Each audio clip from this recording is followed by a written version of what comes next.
Oh, okay. Okay, yeah. Let me just, yeah. It's just something. There we go. Yeah.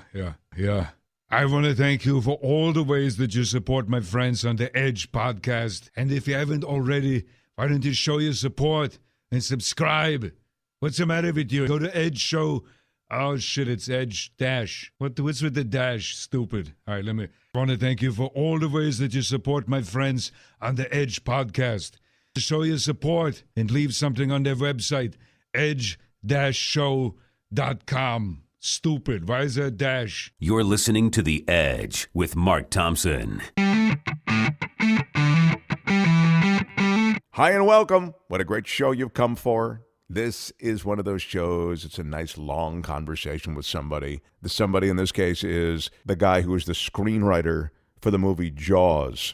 And he also wrote The Jerk with Steve Martin. He is Carl Gottlieb, and Carl was also so much what was influencing the culture during the 60s and 70s. And remember, that was a time of great tumult and social and societal spasms involving race and the war in Vietnam and all the rest. And Carl was in these comedy troupes and working on the Smothers Brothers Show, found themselves not only doing comedy, but also doing a lot of commentary on what was happening at the time. So we get into all of that. I'm joined for the conversation with Carl Gottlieb by J.Elvis Weinstein, our resident documentary filmmaker, comic, writer, brilliant guy, and he has a lot of questions about comedy and about the time. It's really a cool conversation. I know you'll enjoy it. Someone named Christina tried to reach us through the website and said that the website turned her away, saying that she was a bot. I'm sorry about that. The website shouldn't do that. We're at edge-show.com. But if you have anything to say, you can directly contact us. edgewithmarkthompson@gmail.com. So just send us an email. edgewithmarkthompson@gmail.com.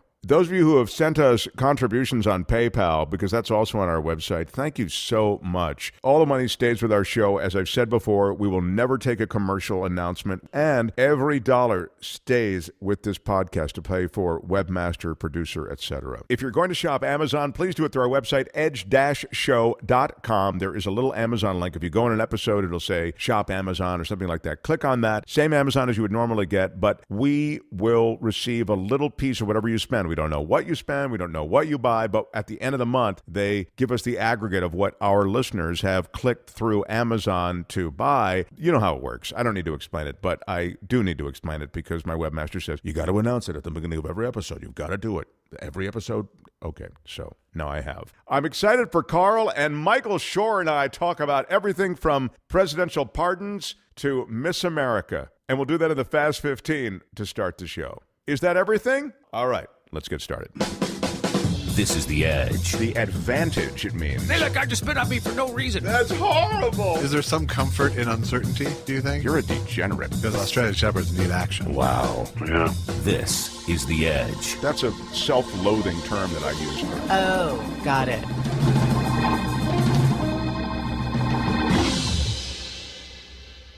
Time for the Fast 15, politics and more. He is our pal, Michael Shure. Yeah. Oh, thank you. Thank you. Oh, my God. Wow. The applause. I'm drowning in these applause. Yeah, drink it in. You are a fan favorite. And I don't just say that out of some kind of showbiz intro. You've actually been mentioned by those who've sent us contributions here on the podcast. Come on. Yeah. Someone named Susanna. Susanna. And I like the name Susanna. I mean, you hear Suzanne, you hear Sue. You don't hear Susanna enough. You don't. And I'm sure that Susanna hears, oh, Susanna, plenty. Right. Yeah. And that's why I didn't reference oh, Susanna. Right. I'm just saying that if you don't hear a lot of Susannas. That's anyway, true. Susanna, you are lovely to send us a little something through PayPal. And to mention, I really enjoy your talks with Michael Shure. Wow. Smart and funny. Keep it coming. Look at that. Yeah. That was very nice. We're resonating. There's plenty more where that came from, but I don't have time to get to it now because I've got you for just such a short time. That's fine. Just the fact that there's plenty more is good enough for me. I'll review those in a future episode. Now, we've just completed an election. Yeah. A midterm primary election. Midterm primary election. That's an important distinction, but we can tell what from the turnout, which I've read about being low. Yeah, turnout was predictably low and ended up being low as well. I think when all is said and done, that there's so many provisional ballots in this state and so many absentee ballots, and those ballots remain to be counted. And sometimes you're talking about the state of California, yeah, in the state of California specifically. I don't think it really means anything other than it's depressing that people don't vote. But what happens when you have a one-party Democratic state specifically, again, that's California. California, it's such a blue state, is that people assume the Democrats are going to win everything. And the Democrats pretty much won everything. And you're saying that because they feel as though the process isn't important at that point. Exactly. It's also the jungle primary here where the top two get in. So Democrats are going to have two Democrats to choose between in November. I think that if you were selecting your nominee and it was a closed primary, that it would be a little bit different. That said, it's depressing, but I also don't think in the context of the blue wave that everyone is saying is going to happen in November, or many are saying, I shouldn't say everyone, because a lot of people are saying, hey, careful. It doesn't matter because that's a November predictive analysis. It's not, one for June. So you're saying don't take too much from this No, situation. I wouldn't look into turnout and enthusiasm now. I would look at it in terms... Now, turnout may not be great because if you have a few Democrats in a race, Democrats may not turn out and Republicans may not turn out. The people that are hurt by this jungle primary, the way the results came in last night, are Republicans who don't have a Republican to vote for. John Cox is running for governor against Gavin Newsom.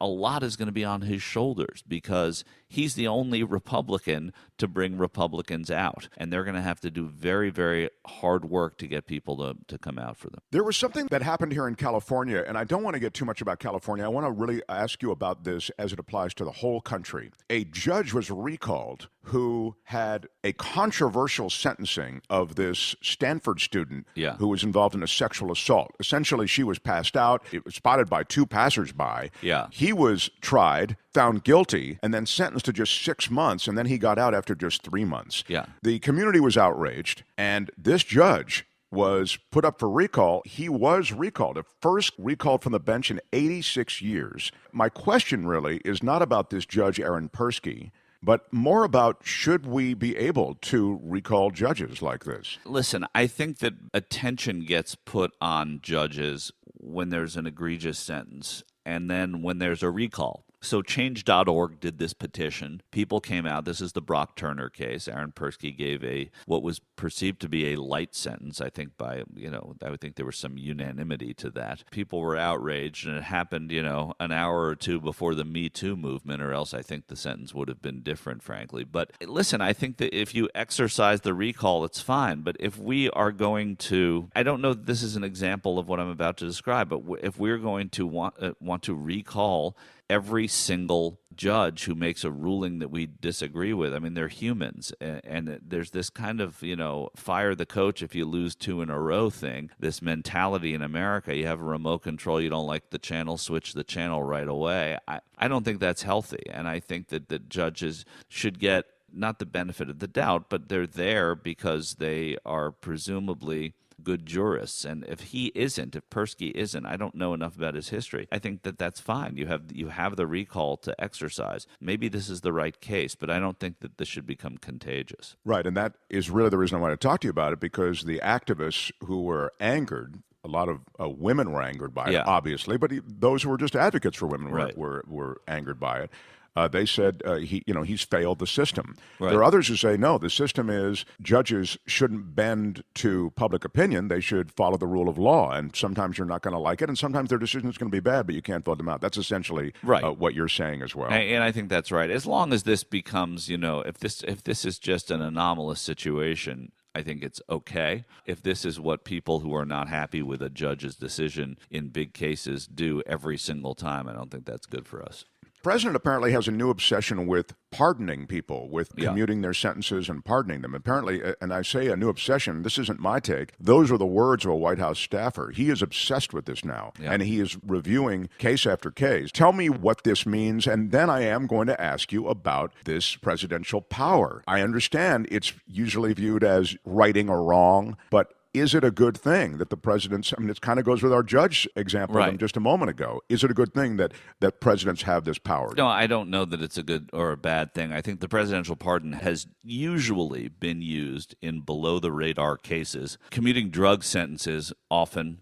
Nonviolent. perhaps over-sentenced, perhaps people who have done good things with their lives since to expunge a record, that sort of thing. The pardon requires an admission of guilt. And the fact that the president has that power has always been there. It has helped the country at times, and it has not mattered most of the time. The most, I would say, glaring is Gerald Ford pardoning Richard Nixon. And I think that in that case, that it's going to be argued by historians forever. My opinion is that it helped the country move past that episode. The Watergate episode. Watergate episode. I understand the people who were, vehement opponents of Richard Nixon saying that it let him get away with it. I don't think in the context of the life of Richard Nixon, he got away with anything. He had to resign the presidency. He lived on in shame. His record on foreign policy has been resurrected a little bit, and maybe deservedly so, but he's always looked at as the worst American president, and that may change soon.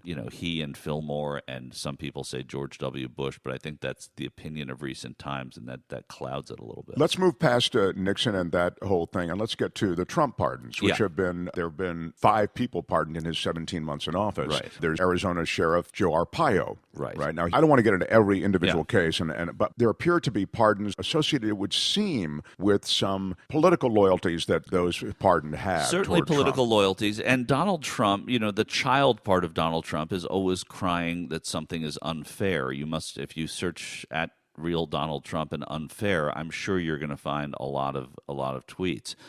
If he thinks somebody has been unfairly sentenced, then he is going after them if it's public enough. Didn't he pardon Scooter Libby? Yes, exactly. And the other thing he's sending a message that is not so subtle to the people around him that they will be pardoned for whatever their transgressions were that they admit to in a case like with Robert Mueller and the Russia investigation. And just because we're talking about it, I'll mention that it was Kim Kardashian who met with both President Trump and his son-in-law, Jared Kushner. They met, and she was arguing for the pardon that he has granted now. Yeah. That pardon was for a nonviolent drug offender of the sort that you mentioned, this Alice Johnson. So correct. So Kim Kardashian was vocal about it, and Trump went there. And Rod Blagojevich, the former governor of Illinois, who tried to sell his... He tried to sell Obama's seat. When Barack Obama became president, Blagojevich was the governor and was there to appoint a senator to fill the rest of his term. It ended up being Roland Burris, who got it, but not without some tapes coming out of him attempting to sell the seat. And Rod Blagojevich maybe got too much of a sentence. I don't know. But Rod Blagojevich, should also be noted, was on Celebrity Apprentice during the time that, the interregnum of his governorship. And there's no pardon for that, by the way. So this is somebody Trump knows, and it's, again, there's something public about them. Generally, if you go back to Barack Obama's pardons, I would say in large part they were people under the radar, people you hadn't heard of, small offenses, nonviolent offenses. Same with other presidents, including Bill Clinton until his last pardon of Mark Rich, and that just became a big deal after his presidency. But Mark Rich was a big donor. Yeah. That almost looks quaint compared to some of these pardons. It really does. It Trump really is does. issuing. And, it also that it was the last thing he did as president on the way out the door. I think bad timing. There was bad timing there. Michael, I only have you for a couple more minutes, and I got so much stuff, so I just have to, you'll pardon me for neglecting some things and going with others. Yeah. Please pardon me. Thank you. The culture wars, as played out with that Eagles visit to the White House that didn't happen. A few of the Philadelphia Eagles players, they were the Super Bowl winners. Enough of them didn't want to come. I mean, literally only 4 members of the team, and one of them was the mascot. Yeah. Wanted to. Was going to go. Yeah. So they canceled the event. It made all the news media, and it became part of this culture war about the anthem and all the rest. And if you've listened to the show before, you know how I feel about the anthem. I think they play it too much. We've conflated it with the military. It shouldn't be conflated with the military. These players who kneel for the anthem are not trying to disrespect the military. Blah, blah, blah. We've talked about it. But the one coda to that is these Eagles players, none of them ever kneeled during the anthem. No, and the one Eagles player who did it in the preseason last year, and he was cut. So it's kind of a non-starter. But here's the real point I want to make. I don't really want to visit this crap again, except to say this is a net win for Donald Trump. with those people who feel this culture war is really about grabbing back America. Right. I mean, that it's happening in June. If this were happening in the middle of football season, I think it would have more of an effect. I think by the time we get to September, people will have not really paid much attention to this. And I think the divided loyalties, both tribal in football and tribal in politics, usually take hold. I think, obviously, that that he is someone who's supporting the 32 white men who own football teams more than he's supporting the players and their stances.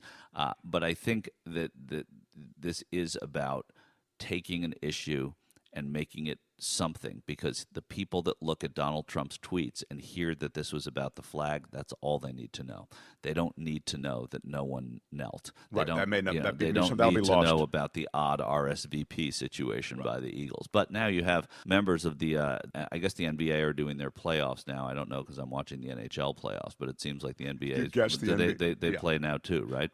Well, players on both of those teams were saying that no one in this series is going to go to the White House anyway. I mean, there are a lot of people in sports who play sports who don't like the positions of this president on certain issues. Last point on this, I was reading a profile of Stephen Miller. Stephen Miller's He's a aide to the joker. president. He's a toker. Oh, that guy? Different guy. Yeah, right? not Steve Miller. The, Okay. All right. yeah, a fly like an eagle. That's not the one I was talking Pompatus about. of love. Right? Yeah, not that guy. Okay. The Stephen Miller is the aide to the president. He's quite strident in his views and has always been since high school and college. He loves this kind of thing, this contrarian identity politics that really gets people stirred up. And so he lights a fire under this stuff. They drink this in. Bannon's the same way. Steve Bannon believes these are issues that help Donald Trump. And No question. And the Republicans forever have been better about taking those things and turning them into big issues. Mike Dukakis, when he was running for president, they found out that he furloughed a prisoner as governor. Many, many governors around the country,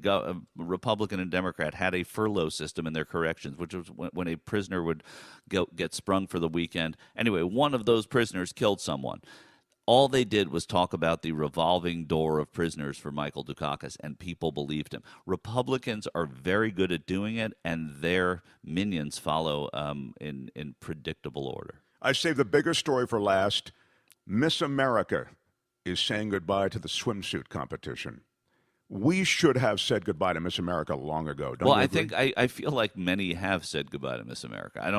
When I was a kid, I remember everybody would watch it and they'd talk about it, and that person would be on the news. And Because there were only 3 networks then. Right, there were only 3 networks, and people would sit home and they would score it. They would rate who the Miss America was. Really, it feels like a way, way past its time tradition. The whole history of pageants, but it's a thing, and there's a subculture to pageants, and Miss America is the epitome of that. And if you ask beauty pageant participants, many of them will say, no, it taught me confidence and it taught me, how to stab somebody in the back. I'm sure they're right. I'm sure there are good things about it, right? I'm sure that they, the girls get to go, they get to see the country and the world, and there is a camaraderie and there's a dedication. Well, the Miss America, remember, is also about talent competition and scholarship. Right. And there's a scholarship associated with it. Right, that's winning. exactly right. Anyway, it seems like it's something that is now really obsolete and of a bygone era. And now that they've gotten rid of bathing suits, I mean, if you're going to take a scholarship, shouldn't you have to get in a bathing suit to get it? I think so. I did.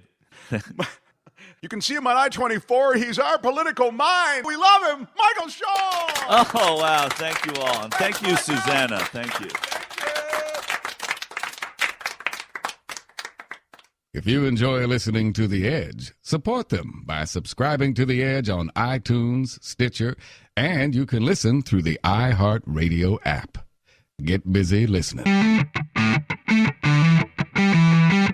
And now our conversation with Carl Gottlieb, the writer who brought the movie Jaws to the screen. We'll ask him about that and his collaboration with Steve Martin in bringing The Jerk to life. And we pick up the conversation sort of in midstream, and Carl was just riffing about all this stuff. And this is the thing about you, Carl. You have a lot of very specific information from a lot of different historical stuff and subcultures. And I think that's because of writing. You have to research something and know it before you can write it. Yeah, ask me about the French Foreign Legion. I once wrote a movie script about the French Foreign Legion, and I researched the hell out of it. And it all sticks. It kind of stays stays in your head. So the motto of the Legion, La Légion est mon patrie, Legion is my fatherland, and I know how they march. I know where their museums are. I went to their museum. I met some old Legionnaires. Oh, boy. And there's a French film festival every year. And I go, and one of the guys who runs the festival always introduces me to other Frenchmen. He says, "This is Karl Gottlieb. He's from the Writers Guild, but he knows so much about the French Foreign Legion."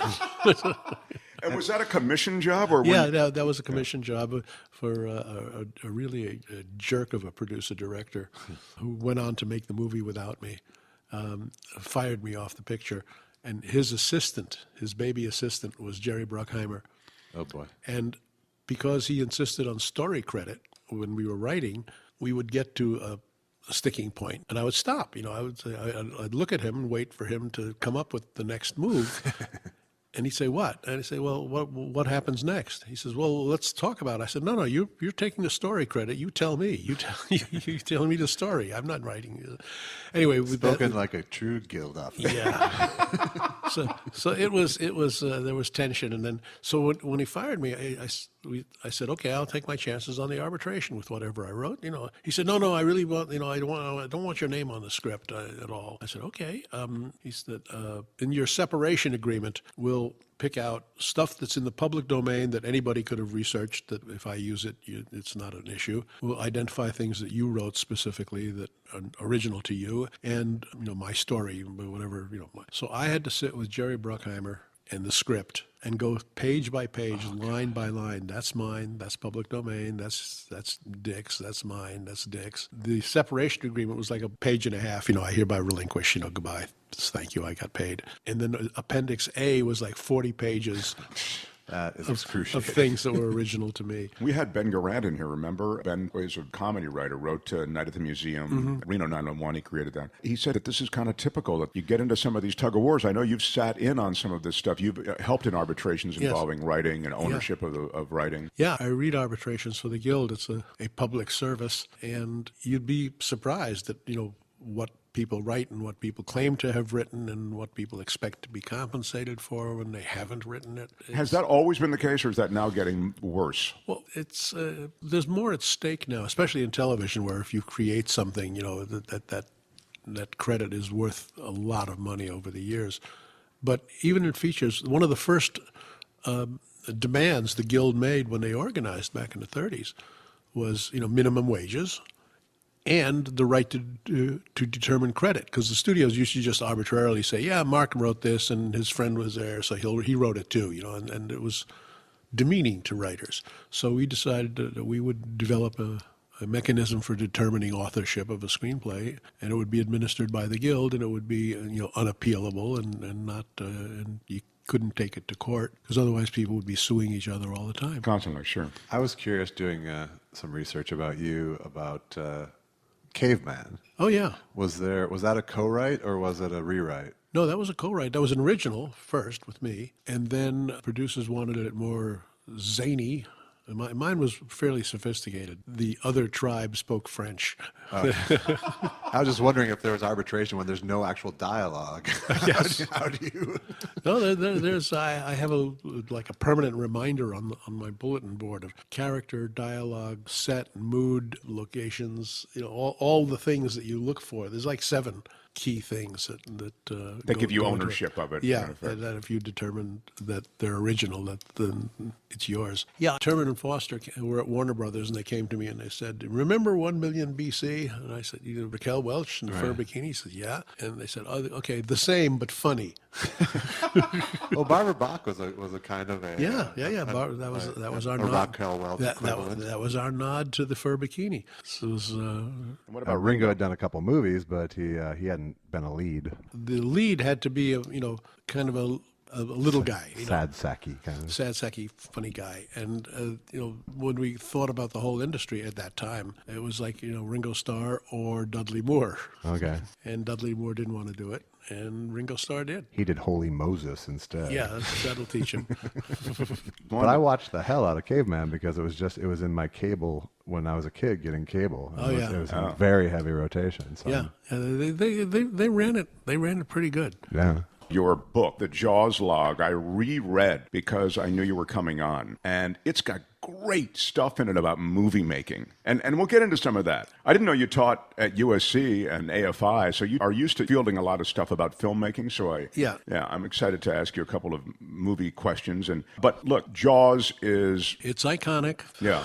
It got Academy Awards? Yes, 3. None of the big categories, but it did get for editing, which was well-deserved, and for score, God knows well-deserved, and for sound design, actually. And you talk about all 3 of those things in this book and how important they are. The editor, it did not participate like a normal editor would. The editor in Jaws was actually on location much of the time. Right, cutting right alongside of Steven. Just, as soon as the sequence was finished, she'd start to assemble it, and, while they were shooting the next day's work. And how ahead were you with the script? Ahead, not. Like day of? Yeah, that was, sometimes there were some scenes that were written that I didn't have to rewrite the night before, but some nights I was writing until like 10 o'clock at night. But that's what Spielberg wanted. He wanted you there because he felt you could come up with stuff in the moment that might be important. Yeah, exactly. I came out of improvisation, and I had worked with him on a couple of movies, and we were friends, and we kind of thought the same way, and we were sharing a house. We lived together, literally lived together, so we could talk about the movie at breakfast. If I was on the set, we could talk about it on the set, and then when he got home, I'd meet them at dailies if I had been writing during the day, and we'd have dinner and talk about what was coming up next, and there was all fish movie all the time. I know Josh wants to ask you about The Jerk and Steve Martin and a bunch of comedy stuff with Pryor and with the Smothers Brothers, and you're just The Odd Couple and the Newhart Show, and you're just through so much stuff. But just because we're on Jaws, Josh, let me quickly get... I'm okay. Okay, thank you. I'm because you talked... One thing I didn't remember, and in rereading the Jaws log, you described so richly how that movie came together and when it came together. Steven Spielberg was not a super well-known guy. He was 26 years old. And the studio chiefs you talk about really went after this particular project. And finally, the movie, which is based on a book by Peter Benchley, the book hadn't even come out yet. So tell everybody, the time that Jaws was put together really was a time of uncertainty. Yeah, the David Brown, who was married to Helen Gurley Brown, who was publisher and editor-in-chief of Cosmopolitan, he was a literary guy. He was always a story editor. He was in the story department at Fox. That was his job. That's where he met Dick Zanuck, and that's where they formed their partnership. They were the producers. Yeah, and David Brown had like a pipeline to the New York publishers, so he'd see the galleys first. They'd show him stuff if they thought it was right for Hollywood. And they showed him the galleys for the Benchley book, and he thought there was definitely something here. So they made a move to option it, and then they had to convince the studio to pay for it. So they had J.Elvis, who was the production designer, who later designed the shark. But Joe was the first person on payroll before Spielberg. They hired Joe to do some dramatic storyboards to illustrate that they could take up to the tower and say, here's why you should put money into this movie. And the tower agreed. They gave him money to develop the script, and then they hired Peter. They hired Peter Benchley to write the first draft because he had written the novel, and it was a way of giving him still more money. Zanuck and Brown were stingy bastards. But when it was being developed, was the thought that it was going to be shot at sea, or was it going to be a studio tank? Well, they kind of didn't know. At that point, they thought Zanuck and Brown thought they could get it was Hollywood. They could find a shark trainer. They could just find a wrangler somewhere who could wrangle sharks. They were sadly disappointed. Everybody was kind of proceeding on the basis it was a medium budget, summer popcorn movie was what it was. Okay. Yeah, it was. And this is why I think what you did with this movie, and Spielberg and everybody else, I know it was a team effort, was so important. It could have easily been a towering inferno, which was also around at that same time. Yeah, the big movies at Universal, one of the reasons we got to build the shark ourselves, I say ourselves, the company, was the studio special effects department was overworked prepping Airport 75 and I think Earthquake, which were big special effects pictures. Okay. And there was nobody left to work on the fish. So Stephen and J.Elvis found Bob Maddy, who had built the giant squid for Disney in 20,000 Leagues Under the Sea. Okay. They say, we need somebody who can build a giant sea creature. Okay, well, there is one. There's this guy, So he designed this insane mechanical rig that would propel a life-size shark left to right or right to left and up and down. And famously not work. And famously not work because nobody, it was so rushed. Should have taken a year. They took like 5 months, and they never tested it in salt water. They tested it in fresh water, and then when they got it to the vineyard and sank the apparatus and positioned it properly, the first thing that happened is everything that was electric shorted out, and then the seawater started to rust everything at very high rate of decay. So everything had to be And is it revamped. true there were just no, I mean, because people didn't shoot like that with actual on the ocean, I mean, I assume there was a lack of expertise on the crew in some ways too. Well, there's a great story about cameraman. A director friend of mine was talking to a real old-timer cameraman, and the old-timer cameraman said, if one of my colleagues, if camera ever tells you he can't make the shot, fire him. We can make any shot. It may take a long time, maybe very expensive, but there's no shot we can't make. And this was, before digital everything. So the crew, they developed Bill Butler, who was a cinematographer, worked out a camera box that could be put at sea level. You could put the box in the water and the camera would be protected. It had a glass side, so there's a lot of surface angles where the water line, where the lens is right. And, the water line is on the lens. And that is that was unusual. And then they had some elaborate counterbalanced rigs for the tripod. And eventually, there's a camera operator, a guy named Michael Chapman, who went on to become a cameraman and a great director. Mike Chapman said, fuck it, I can do this handheld. I can adjust my legs and hold the horizon line steady rather than try to do it with counterbalances and mechanical. Steady cam. Yeah. So he horsed a Panavision on his shoulders and shot half the film on handheld. But it's, again, because you talk about the shark, the dimensions were so, that is, they had to be just so, it was that big. And so you had to find water that would accommodate that, where the shark could rise out of the water. You wouldn't see it sitting in the water before it rose out. So, again, the location had to be very specific. Then you had a bunch of other stuff about the location, the kind of town, the seaside community that you were trying to portray. And so they look. And I'm getting to something here because you guys all end up in Martha's Vineyard. And sure, that seems like the perfect place, except in a way it seems like such an imperfect place for this to be shot. It was a mistake. Peter Benchley said to J.Elvis was scouting locations. By now it was winter, and Peter Benchley said, "Well, if you're going to the Elizabeth Islands, which is off the coast of Massachusetts, Connecticut, it's where he grew up." He said, "You should go to Nantucket. My mom still lives there." Nathaniel Benchley, his father, lived on Nantucket and wrote The Oaf Islanders, which became The Russians Are Coming. That was written about Nantucket. So he said, "Go visit with my mom. She'll make you little cucumber sandwiches, and you can look at Nantucket," because that's what I had in mind when I was writing the book. So Joe gets to the ferry in Woods Hole, Massachusetts, that you have to take to get to the island. And it was a winter storm, and the ferry wasn't going to Nantucket. The waves were too high, and it would have washed the cars off the ferry boat. So he goes, "Well, where's the next ferry going?" And Martha's Vineyard. It's only 35 minutes. Nantucket is an hour. All right, I'll go to Martha's Vineyard. Might as well. The boat's not running. I'll go. So he gets on the ferry. It pulls into Oak Bluffs, which is where the ferry terminal is. And Joe looks at this town and says, "Oh shit! Wow, this looks pretty good." And then the more then he steps off the ferry and he starts to see location after location, where he said, "Hey, we can shoot the whole film here." So that's how it came to be. He never did get to Nantucket. We settled on Martha's Vineyard, and then he started asking the important questions about how deep is the water, how far out does it get before it drops off, and that's an area known as George's Bank, and it's been a fishing ground since prehistoric times. The Indians fished there, everybody. And bottom is only 18 feet, 20 feet, 3 fathoms or so. And Bob Mattey's shark rig had to sit on the bottom. It was a long mechanical platform with a railroad track with an arm on it, and the shark was on the arm, and the railroad track would move, and the arm would go up and down, and the shark would appear to, it was elaborate, and it worked hardly at all. And there were 3 sharks. Left to right shark, right to left shark, and the full shark, the sea sled shark, that was designed to be shot in its entirety. But you end up in this place, Martha's Vineyard, then, as a result of what you've just described. And what happens is there are all sorts of complications because it's a really busy place. And as your schedule gets pushed and you end up in during the summertime, Now there are other boats in every shot. There are other wake and, yeah. yeah.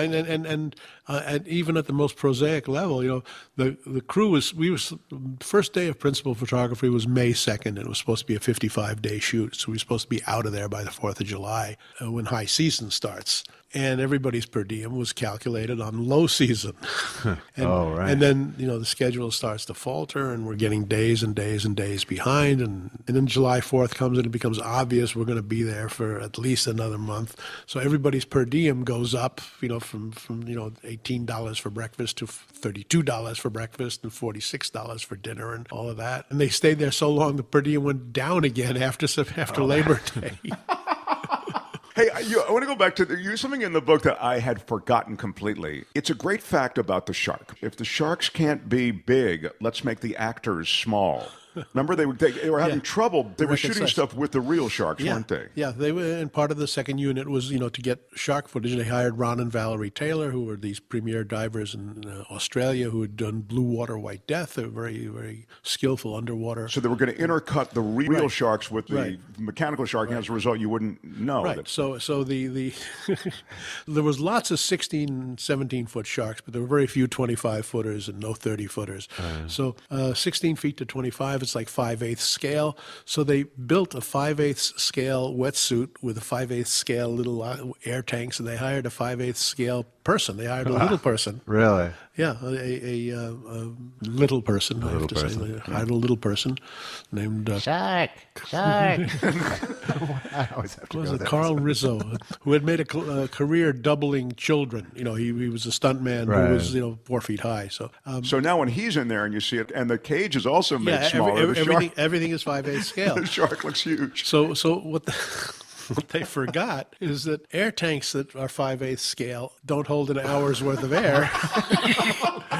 They hold 22 minutes worth of air or some fraction thereof. And because he was scared to death, he'd be hyperventilating and using up his air fast and, really quick. And when they lowered the cage, the 5/8 scale cage, because they had a nice school of 16-footers coming around, and they had chummed the waters with horse meat and cow carcass and blood, and then they lowered the cage into the water, and a real shark hit the cage, got tangled in the lines, and completely trashed the cage. The footage is in the movie where the shark is twisting and turning in the and the cage came up, and this was the cage that's supposed to protect the diver. So the cage comes up, and it's all twisted and broken and bent, and obviously anybody who was inside would have been dead. And the stuntman takes a look at the cage, and then they start to rebuild the cage, and they go, okay, we're ready for take two, get Rizzo up here. And they couldn't find him. And now they're on a boat in the ocean.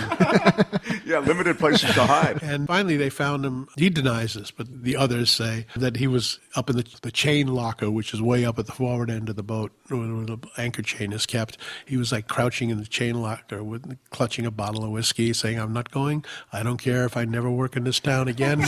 You're not getting me in the water with those fish. Yeah, what a way to go. Yeah. I mean, So were all the set pieces with the shark that you had written in the original scripts, those were all scrapped for what you could do? The great thing about writing on location or writing, in production is whatever reality is, you can try to accommodate it in the script. So the shark was built to do certain things, but when it became obvious it couldn't do them, Stephen's improvisation and alternative was actually more effective. Chrissy's death scene is so much more scary because you don't see the shark. You just see him pulling her through the water. And how much did you guys know what John Williams would bring to the table? Nothing. We didn't know at all. Did you have some sort of temp score in your head that was going to carry that suspense, though? We had a temp score. Stephen had brought, there were some LPs on that he brought with him, and it was Eric Korngold's score for The Seahawk, which was a great Warner Brothers pirate movie. And so we had a lot of pirate movie music and it's John Williams did echo it in some of there's a track called the Two Barrel Chase, which is a really classic, like a real pirate movie. But when John came up with the theme for the shark, he played it for Stephen on the piano. He went up to Stephen's house and said, well, this is what the main theme, dum dum dum dum, and Stephen said, that's it? 2 notes? He said, yeah, but Think cello. Think. I think 12 contrabasses. Oh, really? 12 big bass violins going bottom, bottom, and Stephen didn't actually get it till he heard it on the soundstage. Okay, yes, now I get it. Okay. But he chose John Williams. Oh, he yeah, knew yeah. John Williams was his guy. Yeah, I had listened to the score. I'd watched The Reavers, which was Williams was nominated for that. It's a wonderful score. A William Holden coming of age movie. It's a lovely, lovely score. And John Williams was not John Williams yet. He hadn't done Close Encounters. Da da da da da. Did he do Sugarland Express? I don't know. I think maybe Jerry Goldsmith. I don't know. Okay. I don't remember who did Sugarland Express. Sugarland Express was Spielberg's movie prior to this. That was his first feature. His first feature, yeah. But Duel was like his breakthrough. Yeah, Duel was one. When I was in France in 73 or 74, I remember buying some postcards at a movie shop, and they already had Spielberg Duel postcards at the cinema shop, and he was not even. But that was released as a feature over there. There was a guy at Universal whose job it was to take every 90-minute movie made for television and re-edit it and take the breaks out and make it into a feature film that they would just dump in the European market because it was found money. The picture was already paid for by the license fee, so if they could squeeze any more extra. Well, Duel was shockingly cinematic for a TV movie. It was. At one point when it looked like, even though you had all these shooting days behind you, the film might be faltering. There was sort of that sense. You say that no one, or at least you didn't really feel as though the film would falter, but there was that kind of, the naysayers were saying maybe it would. And you make the point in the book, this is kind of a filmmaking point. Carl says, you'll shoot anything and finish the movie. You'll finish the movie, any movie, because there's got to be a way to repurpose the footage, do something with it. They're foreign markets, as you say. That's what made me think of it. And then you did this toward the end of the movie when they were having problems with the shark. Spielberg shot a bunch of little stuff that, Well, we had to keep shooting. And by that point, every bit of dialogue, every interaction between people had already been filmed, including all the stuff with the three guys on the boat, which was filmed not far from shore. But there was nothing left but shark. So J.Elvis had done, storyboarded almost like a graphic novel. Almost every beat in the last act with the shark is storyboarded. So the production office had all these storyboards papering the walls. They had 150 shots. And they'd go out in the morning at first light, anchor the boats, position the shark, throw darts at the camera. Wait for the horizon to clear, wait for the, winds to subside, and start to get a shot. And at the end of the day, sweaty and caked with salt water, and they'd come in and, mark off, got that one, got that one, got that one, didn't get that one. And some days they'd come back and they couldn't cross nothing off. To mark off. Nothing to mark off. I saw that HBO Spielberg doc. Yeah. And one of the things that he said that never occurred to me, as so many of these things I'm sure shooting Jaws are, it's no, anytime the sky changes, the water changes color. How much was the color correction person had to be a hero of that movie? Oh, absolutely. And to this day, even though they've remastered it for DVD and for Blu-ray, and they've ironed out a lot of those things. Now it's easier to do it digitally than chemically with filters and mechanically with filters and chemically with developing solutions. And now they can. So it's much more even now. But if you see an original release print or the VHS tape version that was made off of that. Bad matches. They're really bad matches. But again, if the story's moving along, nobody notices. We're going to get off of Jaws in a second, but I have two more questions. And I'll get to the most famous line in the movie second. But right now, I want to ask you about the casting. Because one of the things I love is the process of this casting in Jaws. And this film has become so well known. I mean, we see these figures as the only people who could play these roles. But the truth was they weren't first choices even. No. The studio wanted Charlton Heston for Quint and Jan Michael Vincent for Hooper. And then it feels like Towering Inferno. Yeah, exactly. Well, that was what Stephen wanted to avoid, obviously, was because Howard Sackler, who wrote the intervening script, Benchley wrote the first draft. Howard Sackler rewrote Benchley, and I rewrote Howard Sackler and Benchley. And Sackler's great contribution to the script was the Indianapolis speech, which he was a Navy guy, so he knew about the Indianapolis, so he put that in as Quint's motivation. Because in the novel, Quint is just a monomaniacal crazy fisherman. You don't know why he's like he is. but the Indianapolis puts it all into perspective. But Sackler had written like a journeyman, serviceable screenwriter summer action movie, and he had kept a lot of the boring plot points from the book. The mayor was in cahoots with the mafia to develop some beach property, and Hooper has the police chief's wife has an affair with the young oceanographer. I mean, it was just, we got enough villain in the water. Yeah. so we had to kind of fix all that. But while they were in the preliminary stages of casting and putting out feelers, they were the only script they had. Charlton Heston would have been right for it. Right.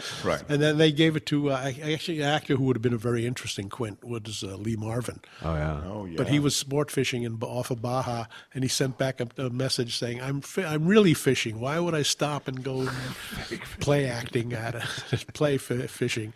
And then so when I came on the movie, Scheider was set, and the way that happened, it was he was at a party with Spielberg. And Spielberg was telling him he was having problems casting this movie. And Scheider said, "Well, what about me?" And Spielberg said, "Yeah, that's a good idea." and so Scheider got the part. And Dreyfuss had turned down the part of Hooper. He said, his quote was, "This is a movie I'd rather see than be in."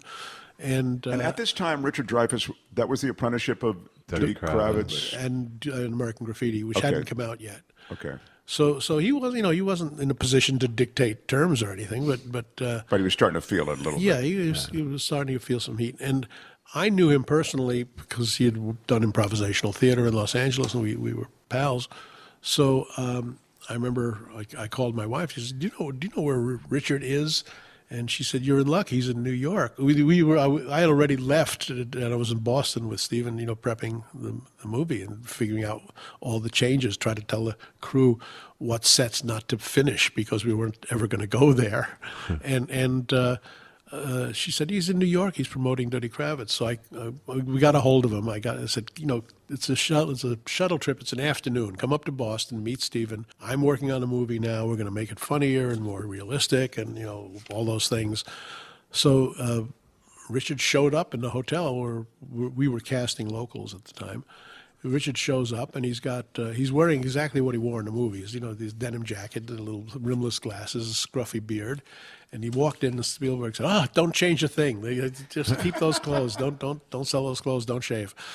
And we talked, and it was during that meeting that the joke about crushing the styrofoam cup came about, because we were staying at the Holiday Inn. This is Zanuck and Brown, not the Copley Plaza, not any good hotel in Boston. We were staying at the Holiday Inn, where room service came on plastic plates with styrofoam cups, and we were living on room service because we couldn't go out. I was writing, and Stephen was interviewing actors around the clock. So somebody crushed the cup, and somebody else said, "What if he crushed a can, crushed a cup?" And that moment was written right there in the room, and then later on when we that scene, Robert Shaw, Quint, who's the hunter of the shark. He crushes a beer can in his hand and tosses it over the side. As if it was a challenge, almost as a macho challenge. Yeah, and Hooper is sipping a styrofoam cup of coffee, and he crushes it and it pops, And it's a funny, lighter moment in the film. Yeah, it's a good moment. It worked for us. The most famous line from the film is, "We're going to need a bigger boat."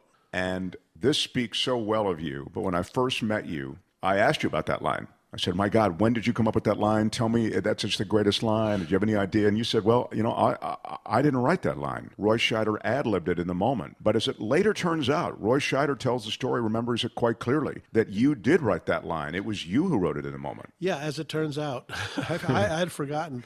But what had happened was the stingy Zanuck and Brown had failed to get a proper support vessel for the ocean footage, to schlep the cameras out to the water and anchor off behind the camera to have a place to eat and keep the equipment and everything. And they had this awful barge that was rickety, and it was called the SS Garage Sale, because every department just brought their stuff out to the barge and they would tow it out to the location. And they kept saying, "We're going to need a bigger boat," to the producers, just to God damn it, get us a better working conditions. So when it became obvious that we were falling behind schedule, and partly because they had been stingy on the boat rental, they actually went out and rented the boat that they should have gotten right from the start, which was a big ocean-going tug that was based in Martha's Vineyard, and would go out to sea to bring tankers and freighters. It was called the Whitefoot. It was a big, sturdy tugboat, and it had nice below decks, and it was a little, nice little mess area where the stars could, relax between takes. But it became a catchphrase whenever anything fell off into the water or broke, or whenever anything went wrong. They would say, we're going to need a bigger boat, just because they had been saying that for a month and a half of shooting at sea. And it became a catchphrase for whenever anything went wrong. And as Roy tells it, he would ad-lib that, if somebody knocked over a light during a scene, he said, we're going to need a bigger boat. So at that moment, which is, the perfect moment, he said that line, and Stephen and the editor and everybody said, perfect, let's leave that in. And by the magic of the chemistry, that's the line that became the defining line for the movie. The inside joke worked. Yeah. All right, I'm going to excuse the witness on Jaws questions, but you can move into some of the other stuff. But I'd like to take you back to 1965 San Francisco. I do want to talk about the committee. Sure. Okay, tell everybody what the committee was. Committee was a satirical improvisational review founded by a couple of people from Second City who didn't want to do lightweight social satire. They wanted to do more biting political satire. And what better place to start an improvisational company than San Francisco in the 60s? Did you meet the Smothers Brothers there? No, they were playing like the Purple Onion at that time. There was still a young college act. This was 63. The committee opened in 63. They went to San Francisco and raised the money from the local intelligentsia. Were they original Second City people? Half of them were. The director was the guy who was directing Second City in New York. His wife was an actress in that company, and they were kind of complaining about what they were being for, because they had to do the Chicago material, and and she said, so well, it was like a touring company kind of thing in New York. And they said, well, why don't we just start our own theater? So they had nothing but a bunch of tapes of shows that Alan had directed, and they had a concept. And they went to San Francisco and just started to look up money people, and they found, and for some reason, the Smarties came in. We had a garment center guy who invested a lot of money. We had Jessica Mitford, who wrote Silent Spring. She and her husband, Robert Truhaft, who was a psychiatrist, they put in money. We had a really interesting list of backers. So eventually they raised enough money to get a lease on a theater, a space. It was a club called the Bocce Ball, which was in fact a bocce court for the old Italians in North Beach. So a big room. Big room. Seated 250 or 300. Wow. It had That's a kitchen. Big for an improv theater. Yeah, it is for an improv. And we had a full kitchen, which meant we could have 18-year-olds come to the show. Serve food. We serve food. Did that keep the thing afloat too? Oh, yeah. Well, the food, is just... It's improv food. There's a funny story that goes with it. I'll tell it in a minute. But there were restaurant supply houses that specialize in frozen entrees for places that have food. You have to have like 3 meat items on the menu, or 3 main courses. So they sell chicken Kiev and breaded steak and some other just 3 things that are sold by the tray, by 88 cents a unit, and you mark them up to $7.95 and sell them as main entree.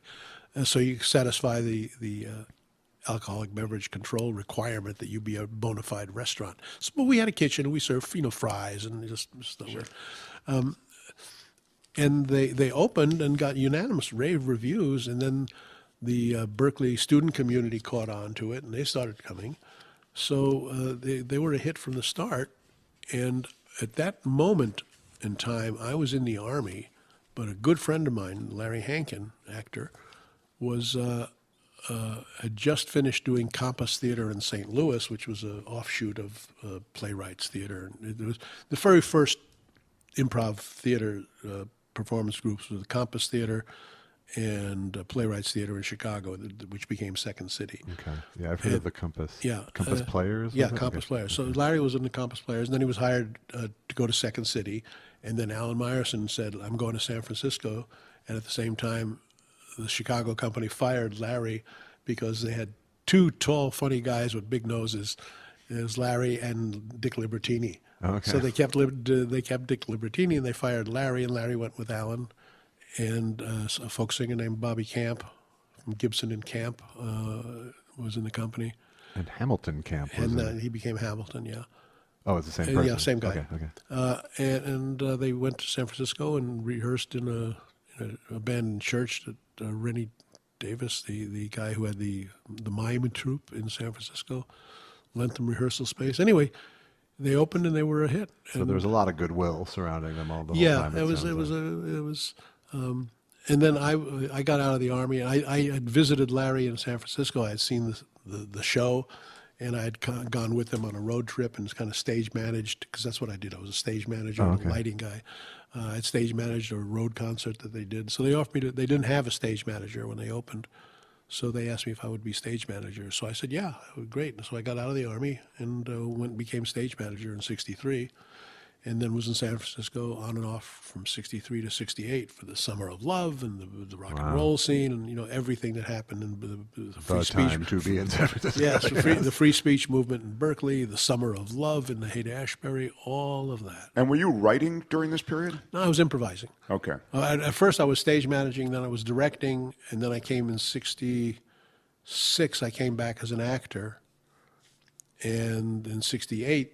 The show opened in L.A. company, and I went with that company and opened in L.A. And that's when the SMOTHERS Brothers saw me. And that was like Reiner was he in the L.A. company? And... briefly, yeah. Okay. The L.A. company. Rob Reiner? Yeah. They actually filmed that version of the show and released it on Electronovision, which is awkward. But there is a film version of our show with that company. I've seen. Is that where the Star Spangled Banner comes from? I just posted that on Twitter the other day. Yeah, that was. There was a Star Spangled Banner sketch where there's a line of people standing singing the Star Spangled Banner, and one person is sitting, and as they're singing, they're continuously singing. They all are trying to urge him to stand up, and by the end of the song, they are gleefully beating this guy to death as they sing the Star Spangled Banner for not standing up. So wow, it's pretty topical. Pretty topical. It was topical. It was a show closer in like this. It started. We discovered that sketch somewhere in the '60s, and it never left the show. I mean, it was like it's the definitive. But the stuff that I've seen that survives, probably because that got filmed, is a lot of blackout sketches, very fast blackout sketches. Yeah. What does that blackout mean? Sketch means it almost plays like a comic strip, where it's like a setup, a punchline, and then blackout. Yeah,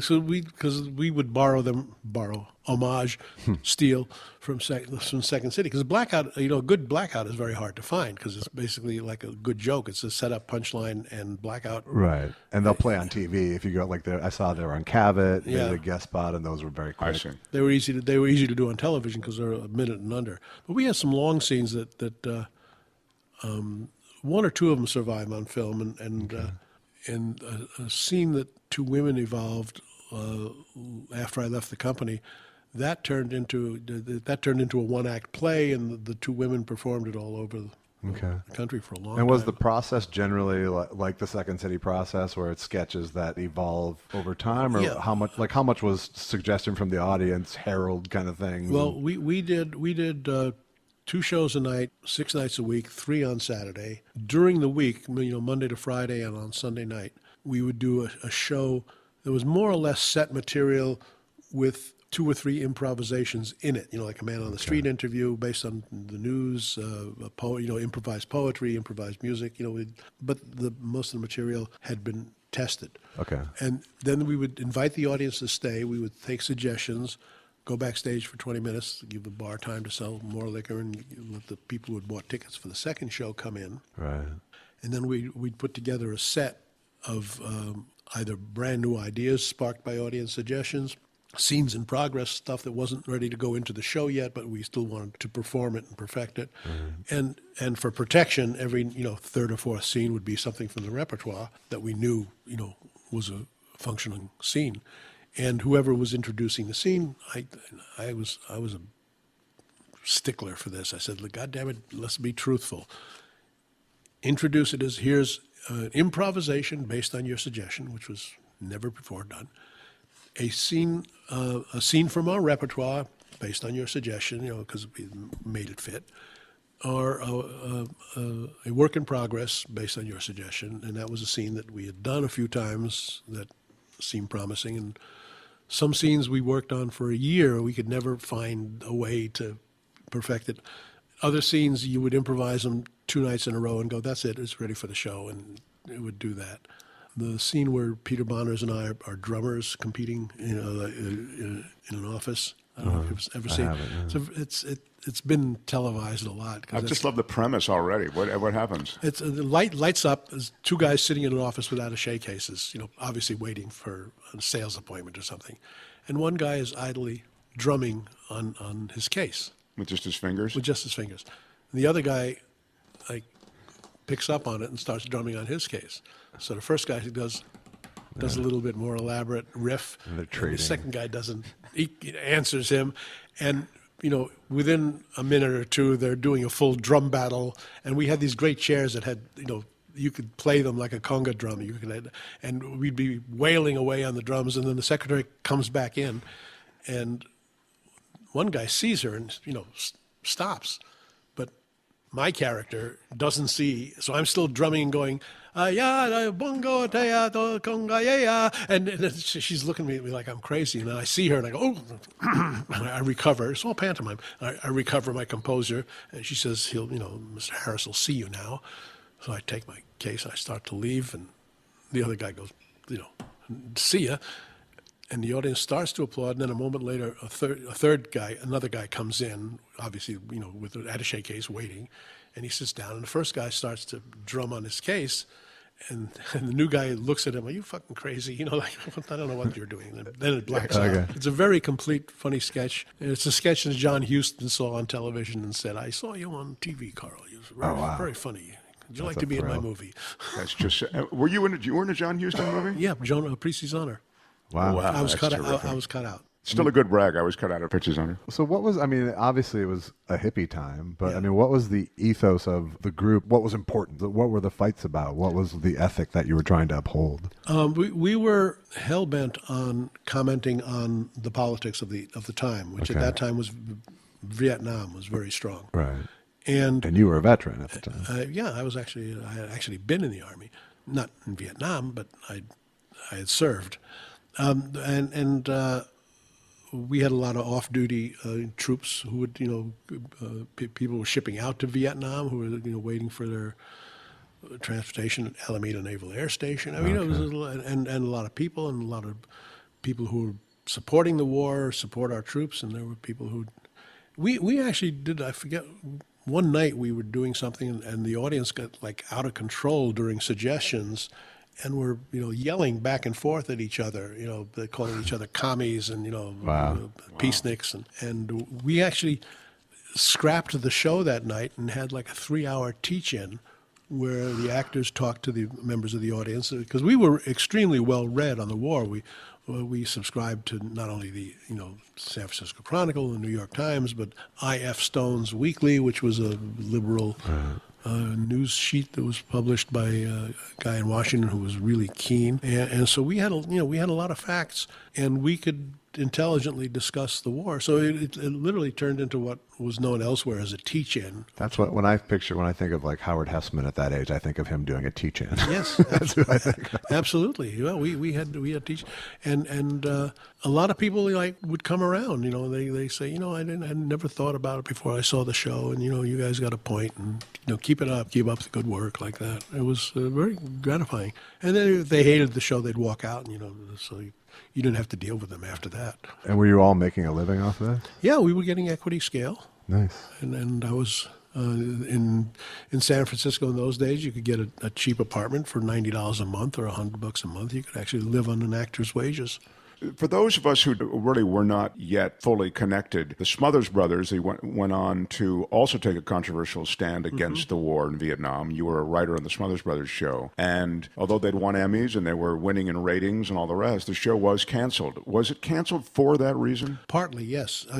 Tommy had taken the bit in his teeth, and he had control of the show, and he wanted to do anti-war stuff and controversial stuff. He wanted. And what kind of stuff was offensive enough to get a show canceled? What was offensive? Was it sketches or things they said? It was sketches. It was Harry Belafonte singing a song called "Don't Stop the Carnival," which we put a film montage behind of the '68 police riots in Chicago. And they didn't think that was a fitting visual to go along with the song. It became too protest-oriented. They hated juxtaposition in those days. Yes. and they did terrible stuff. Like Joan Baez was on the show, and she dedicated a song. This is to my husband, David Harris, father of my unborn child, who's currently in prison. He's a prisoner of conscience. He's protesting the draft. And this is a song for David. And she'd sing the song. The network took that piece of tape, and it shows you how much they cared, because editing 2-inch tape before air was a big deal. They cut it, and a really kind of a smash cut, edit. So Joan Baez saying, and this is a song for my husband David, who's in jail in Arizona. Wow. So you didn't know whether he was a car thief or a bank robber or a prisoner of conscience or what. So the cancellation ultimately was on the legal grounds of breach of contract, because in order to prevent the network from messing with the material, Tommy had read the contract very carefully, studied the delivery terms, and 2-inch high band tape of technical quality had to be delivered to the network on such and such hours, days before airtime. So he took advantage and would delay delivering the tape until the very last minute to give them. So they wouldn't have time to re-edit it. Yeah, in effect. Yeah, and as it was, we had an intern. You may know him. Now he's a producer named Court Cassidy. Court was a young, college intern who on Friday afternoon would be handed the tape for Sunday night's show in California, and he'd get on an airplane and deliver it to Radio City, and NBC had to go CBS. He'd deliver it to CBS, just within minutes of the deadline, and they would still preview it on Saturday night. They would preview it closed circuit to the network affiliates. Okay. And the affiliates would make this came out in the trial later, because the Smothers sued. It came out that some of the affiliates would take, especially down in the red state South, would take it on themselves to instruct the transmitter engineer that at 32 minutes, 40 seconds, and 12 frames in, dump the sound, because we know this is a line we don't like. Wow. And the affiliates all had their own problems. We did a sketch where a black man and a white woman are getting married, and Pat Paulson, I think, is playing the preacher, and he says, you may now kiss the bride. And as the black man kisses the white woman, he says, like in the tone that you would say, may I have the ring? He says, may I have the noose, please? Wow. Oh my and they God! hand him a rope. Wow. That was a blackout, Yeah. You bet it is. Blackout. Yeah, follow that too. Del Close is so associated with Second City. Yes. But what was his direction from committee to Second City, or Second City to committee and back? Del was one of the original Compass players with Shelley Berman and Mike Nichols and Larry May and Severin Darden. He was a very gifted comic. And also he was a genius and a hopeless junkie.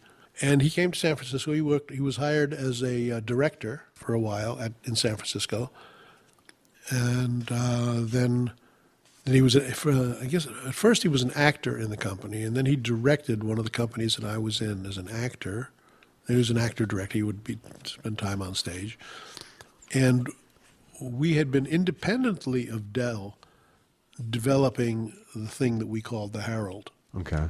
Which was a free-form improvisation that was kind of a transitional act between sketch improvisation and full theater improvisation. Right, there's a theme that will run through a Herald. Right, so and Del loved the idea and, kind of took responsibility for developing it and made it his own. And when he finished it at the committee, he went back to Chicago. He had been in Chicago. He'd been in New York. He'd been all over.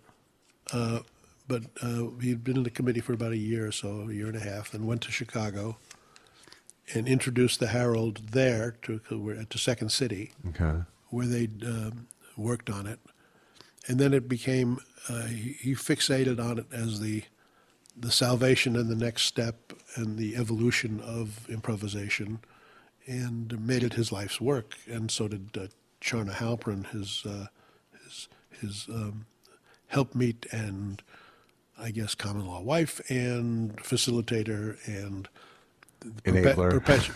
Perpetuator of the Del Close legend. Okay. But he didn't invent the Herald. He was handed it and then developed it. Really interesting. Okay. I'm glad I asked. Was the Did he have? I mean, did he leave? I mean, was that? I assume that was just by your tone, that there was some acrimony about that fact. Well, it was not so much an acrimony. The acrimony was that I think in his later days and then after he died, it became part of his legend that he had, created this incredible form and that it had populated. The Improv Olympics was based around it, and there's a whole Chicago movement that was separate from Second City that was doing Herald, and I did it at Dudley Riggs in Minneapolis. Yeah, and it became completely identified with Del, and every now and then one of us would write a letter to the editor of drama section somewhere and say, no, it's. But was the legend of Del? Obviously Del was a legendary figure. But was he? It sounds to me like he had some sense of, I want to perpetuate the legend of Del Close as well. Of course. Okay. There's a wonderful biography, a very thorough biography by an acolyte, a guy who loves Del, but he dug real deep, and a lot of legends of Del Close are just that. They're self-perpetuating legends. Including the skull, I've heard. As it turns out, including the skull. What is the skull? Yeah. This is an like article. a deep dive now. This is an article in the New Yorker. Del, when he died, had also been an award-winning actor in Chicago theater at the Goodman Theater.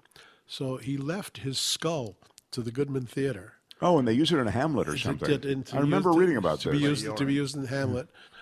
To be last per Yorick, he left it to them on the condition that he be billed in the program whenever they did Hamlet. Yorick would be played by Del Close, which is a great joke. It's a great joke, but as it turned, and years later, and there is a skull that they keep in the prop room, that is the Del Close skull. But years later, somebody noticed there was like a hole in it for a mounting screw, which meant that it was probably from a medical, anatomy model. It was a real skull, but it was from an anatomy. And what had happened was, after Del died, no undertaker would cut off the head and clean it, because it's a lot of work. It can be done, but I'm sure there's ethical questions if you're an undertaker too. Yeah, and so they couldn't get an undertaker, so they found a real skull from a medical prop, and so the legend was. But it took like 8 years for the legend to be debunked. Yeah, it was a while. Yeah, I remember. The collaboration between you and Steve Martin, was that born at the Smothers Brothers? Yes. Yeah, we were all hired.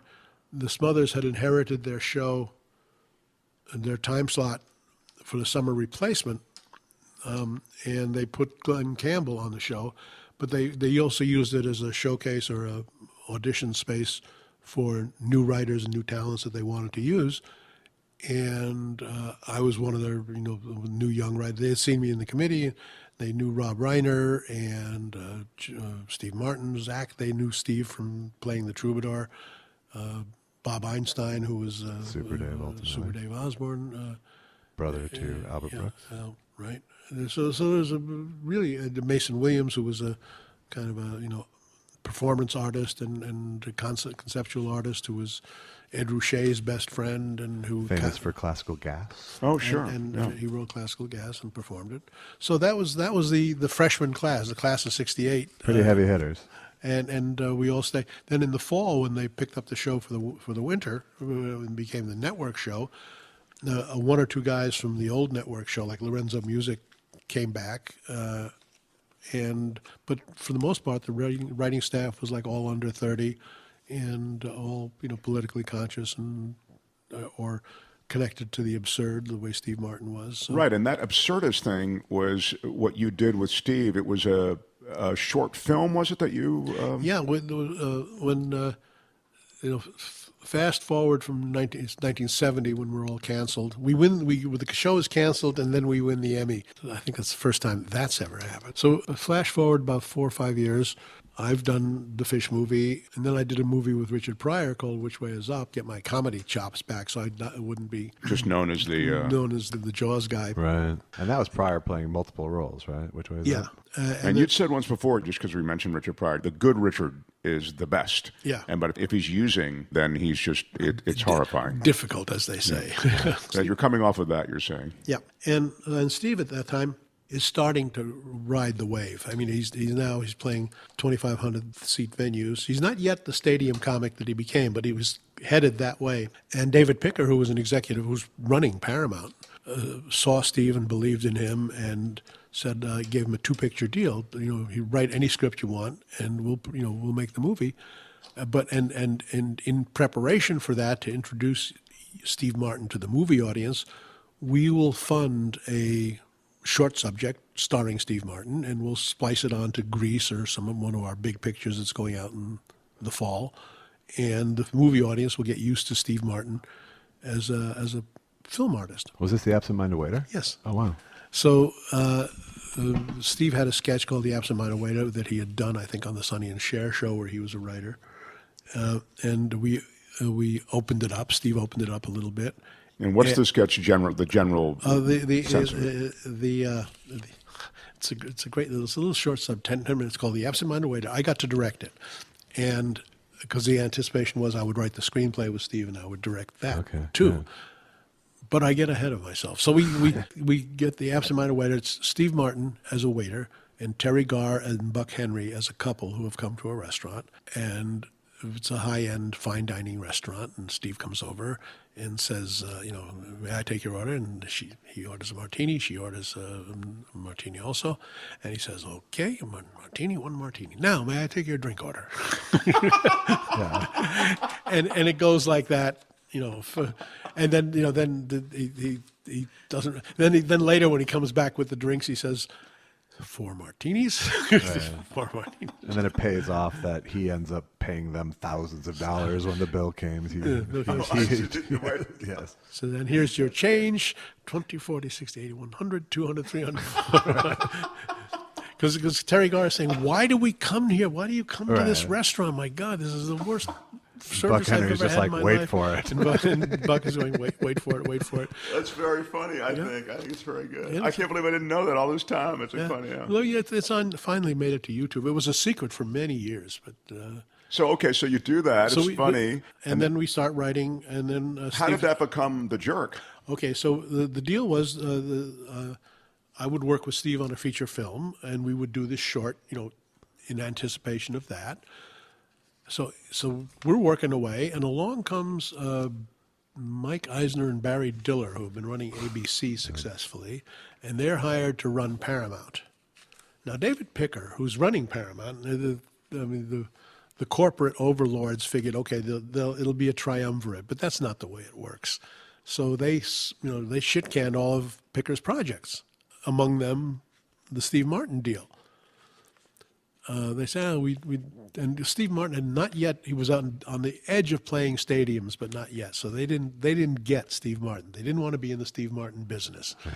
So Steve Martin's management said, tell you what, obviously, you owe us for 2 films. We've already written 1 screenplay, and the second screenplay is not cheap. It was $300,000 or $400,000, whatever, big price. Tell you what, give us the short, the script, and we'll let you out of your commitment for the next script. Just, obviously you don't want us on the lot. We don't want to be here if you're like that. And Picker said, I'm probably leaving too. So Picker executive produced and took the picture to Universal, did it as a negative pickup for $2.8 million or something like that, or a cheap price. And the film got made elsewhere, and Eisner never apologized, never acknowledged his gaffe. Picker. Shocking. Picker in his autobiography does reprint a note from Barry Diller written 10 years later where he says, you know what, you were right about Steve Martin. Oh, okay. And then Steve, so we went to work on meanwhile, we had written the script for The Jerk, and they didn't want to do it. They wanted to rewrite it, and I wasn't available for the rewrite. So they got Michael Elias, who Steve knew was a working comic and a funny writer. And so Michael and Steve rewrote yet again The Jerk, and that's the film that was made. And the credits after arbitration were story by Steve Martin and Carl Gottlieb, screenplay by Steve Martin, Carl Gottlieb, and Michael Elias. I see. With ands or no ampersands? Ands. I think and. I think the story credit is an ampersand, screenplay credit is and. Okay. And was the genesis of that movie I Was Born the Son of a Poor Black Sharecropper? Yeah, well, we were sitting in the writer's room at Paramount. This was in the Paramount. They gave us a room in the writer's building, a couple of Selectric typewriters and yellow pads and pencils. And we were all, so we'd sit there, we'd show up and 10, 11 o'clock in the morning, we sit there and look at each other and say, what about, I don't know, what is, and weeks, literally weeks went by, we didn't have a movie. And then Steve came in one day and said, my manager, I've been talking to my manager about this fact that we're stuck on this. And then my manager said, make it about money. Everybody's interested in money. Everybody wants money. I said, okay. And Steve said, there's a line in my act, and this is, you'll hear this from all comedians who are writers. They'll say, there's a line in my act. I do a bit about that. I do a bit about that. And then they will say it, but they know that if it's used in the in the new context, it becomes unusable in the act. You're basically sacrificing the material to the gods of comedy so that you can get this thing to work, but now you can't do it in your act anymore because it's been on television or it's been in the movies. You'll be accused of stealing it. So Steve said, I hate to do this, but there is a line in my act that works all the time, even if the act isn't doing particularly well. It's a saver, that it's I was born a poor black child, and there was like a moment in the room, and I'd like to think that I said next, well, what if it's traditional comedy introduction to concept? What if you were born a poor black child? What would follow from that? Right. And then we started writing the first scene of the movie, not the flashback, but the first scene with the sharecroppers and the Mississippi Delta playing, happily singing the blues and being happy Negroes on the plantation. Kind of a racist movie now that you think about. Yeah. It was but it was a great comedy start, and then it led to all that followed. So. All because of yes and. Yes. Yeah. And was there any other collaboration that was particularly fruitful for you, or were you basically after that writing on your own, or how does? Well, see, I've been lucky with my writing partners. With CAVEMAN, they wanted it more slapstick, so they asked me if I'd work with another writer, and they suggested Rudy DeLuca, who is one of Mel Brooks's writers, who's big, broad, slapstick, fall-down comedy guy. And we worked together on CAVEMAN. He shares a screenplay credit on that. You're still close with Mel Brooks, or you see him regularly, I know. Yeah. I go back with him back to 1965 or 66. I think you have dinner regularly with Mel Brooks. I mean, it's got to be. What is that experience like? Well, there's a woman named Alpha Betty Olson who was his assistant at Susskind Talent Associates when he developed Get Smart and was first writing The Producers, which was at that time actually called Springtime for Hitler. Right. And they ever said, no, you will never get a Broadway producer with that title. So Alpha Betty worked for Mel, and she also worked for a Broadway producer named Arthur Cantor, who produced The Committee when they were on Broadway. And when I came to New York for a season, he hired me to work in the office. I met Alpha Betty. And, so you have a lot of overlap with him. Yeah, and then Alpha Betty said, do you want to go down to Philadelphia? They're trying out a musical of The Yearling, and Mel. They've asked Mel if he wants to doctor it, and so Mel's coming. So you want to come? They hired Mel Brooks to doctor The Yearling. Yeah. Well, they just wanted his opinion. He had already doctored All American with Ray Bolger, which that was his first jobs after Your show of shows. After your show of shows, he was a young comedy writer on the rise, but and so they said, why don't you come? Can you look at the show and tell us what you think? So Alpha Betty and her husband at the time, and me and Mel, I rented a Volkswagen and we drove to Philadelphia. We saw the show, and we came out and Mel talked to. It was Mitch Lee, I think, was the composer, a guy who wrote The Man of La Mancha. Later.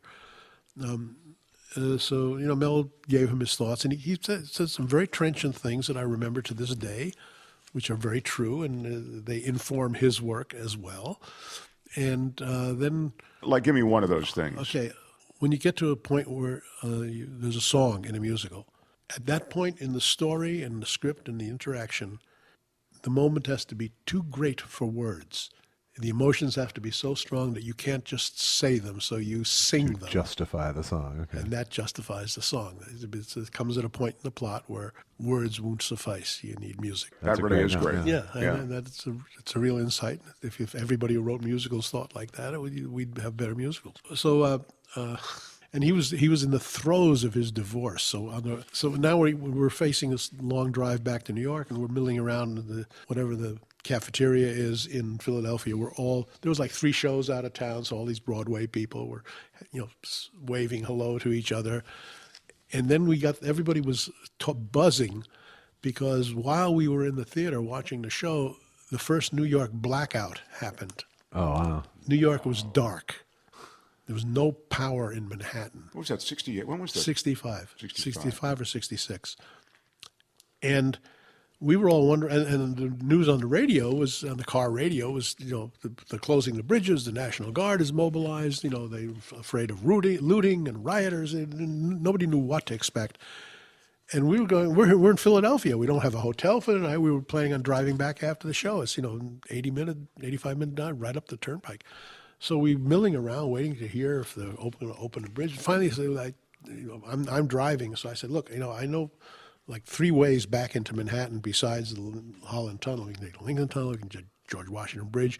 If we have to, we can drive all the way up to Tarrytown, come across there, and then come down the New York side. So we concluded it would be better to go back. So we drive back, and on the long drive from Philadelphia we don't know what we're going to see when we get to New York. Mel is Alpha Betty and her husband are sound asleep, and Mel is just telling me what a cunt his wife is. His ex-wife. This is pre-Anne Bancroft. We don't call Anne Bancroft a cunt. No, she's a saint.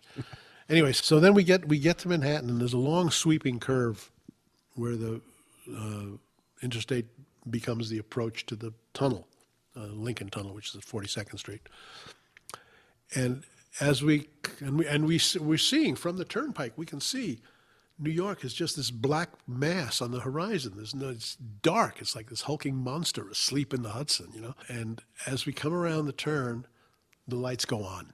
Oh, wow. Oh, that's great. It's the most amazing moment ever. We saw Manhattan turn on. Wow. And then we dip down in the tunnel, we come up on the Manhattan side, and the streets are full of people celebrating, offering you drinks in the car, because nobody was sleeping. Everybody was awake, like they were waiting for you. Yeah, it was like about 5:30 in the morning when we got there. God, it was a spectacular night and a great evening with Mel. So we bonded. I guess.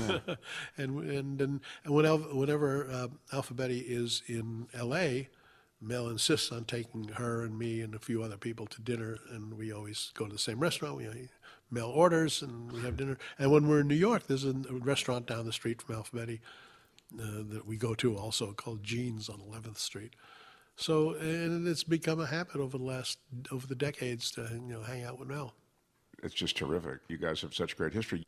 Maybe this is true of all lives looking back, but I just feel as though such epochs that were associated with great change in the country and in the profession, comedically. Well, that's actually a question I really wanted to ask about you were in television at that time when the first generation guys were towards the end and your generation was coming in. And there must have been rooms where there was both in the room. Yeah, well, the network, CBS, wanted the Smothers to have some seasoned writers. Sure. So they insisted we hire a guy named Cy Howard. Now, Cy Howard created My Friend Irma and Life with Luigi. He was a radio comedy writer, and he was a Hollywood Bob Hope comedy writer. He was a pro. A pro. And he was with all respect to the departed, he was a bit of a jerk, and he didn't get us. He wore a marijuana belt buckle to curry favor. Okay. A jerk and a hack, I assume, Yes, too. yeah. Okay. And he was the kind of guy who you'd be in the room and you'd be pitching ideas, and he'd participate, not productively, but he was there. It needs a case out. And then when we get to the office to pitch the material to the brothers to see, which we do at the end of the workday, say, all right, here's what we got. If the brothers said, and at that point they would say, okay, work on that, develop that. No, forget that. I don't, and whenever the brothers would reject something, Cy would say, loud enough for everybody, I told you it wouldn't work. Wow. Yeah, everyone loves that guy. Yeah. He didn't last long. He meant well, but... Yeah, but J.Elvis makes a great point. Guys like that sloshed together with guys like you coming up, and then the medium was redefined, and what you could do is redefined. And then the way it's changed yet again. I mean, during your arc, it's... Oh, yeah, no, it was at the time that the Smothers Brothers were on the air, we were the Saturday Night Live of our time. That was where the counterculture comedy was being aired. If you wanted counterculture, you had to go to us. Laugh-In, not so much. They were more interested in quick gags. But if you want content with your comedy, you had to come to us. And then 5 years later, here comes Saturday Night Live and redefines it and starts yet another era. And at the same time, Richard Pryor is coming up, and Lily Tomlin's making her bones on Laugh-In. Although Lily was on the show I wrote after the Smothers Brothers was a short-lived music series on ABC called Music Scene, which featured a resident company of zanies and Billboard top chart busters performed by the artists themselves. No Snooky Lanson singing the top song. The actual people. And we had great musical acts. I mean, Crosby, Stills, Nash, and Young did the show, and Janis Joplin, and Johnny Cash, and Buck Owens. I mean, just everybody. If you had a Billboard hit, we wanted you on the show. And we taped very close to the week that Billboard got their information. So I was pretty sure that the show was booked for 17 episodes, and it was a weird format. ABC was trying to break Laugh-In's lock on the 8 o'clock time slot. Laugh-In was on NBC? Or what? Yeah, NBC, 8 o'clock Monday nights. So ABC had this brilliant idea, because the Family Hour wasn't quite as established yet. So they had this idea, if they put this music show aimed at young people on at 7:30, people would stick with it through the 8 o'clock break, and then it's at 8:15. It was a 45-minute show. At two 45-minute shows running from 7:30 to 9. Music Scene from 7:30 to 8:15, and then a thing called The New People from 8:15 to 9. And The New People was basically Lord of the Flies or Lost. It was like young people, plane crash, we'll have to develop a society of our own. So both ideas, didn't work as well as hoped for. And Laugh-In kept the lock, so they canceled us. But the resident company of zanies included Lily Tomlin in her first network performance, and then when we folded, Laugh-In snatched her up, and she built her career there. I mean, what a talent. Yeah. She was great. Apparently her Netflix series is really funny with Jane Fonda, Grace and Frankie. Grace and Frankie, yeah. We're gonna wrap up here in a second, but I can't let you go without asking you about David Crosby, because you wrote the biography of David Crosby, and then there was a sequel, for lack of a better word, and like a second or continuation that you wrote as well. How did you meet David Crosby? So there I am in San Francisco, stage managing at the Committee in '63, and up the street at a go-go lounge called the Peppermint Tree, there's a band called the Byrds playing a bar date. and that, now for younger boys and girls, that's a legendary band. Yes. At the time, they're just a band playing at the. They were a bar band. It was their to their credit, it was their last gig as a bar band, because they had already recorded Turn, Turn, Turn, and Tambourine Man. So we became, Crosby and I became friends because Crosby was interested in theater. He was a movie brat. His father was an Academy Award winning cinematographer. So Crosby found his way into the committee, and we began hanging out, and then the Byrds left, and Odetta had just finished a tour in San Francisco, and she was selling her station wagon because she didn't want to schlep it back to New York. So the Byrds bought her station wagon, put their kit in it, and drove to L.A. And when they got to L.A.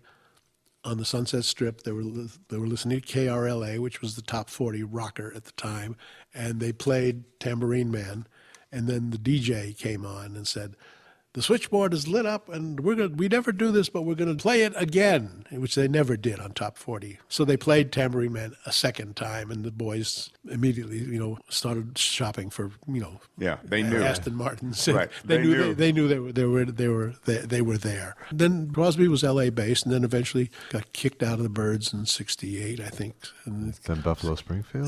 that was Stills. That was Stills. Stills and Neil were Buffalo Springfield, but they were all. There was this ferment on the Strip. At the time the committee was playing at the Tiffany Theater, there was like 5 rock clubs, kind of like Gazzari's, but there was the Trip and Its Boss and Ciro's and and wasn't the song the Stop Children, What's That Sound? That was about the protest of one of those clubs closing, right? Well, there was a club called there's a coffee house on the intersection of Laurel Canyon and Crescent Heights, which is now just a little triangle of dirt.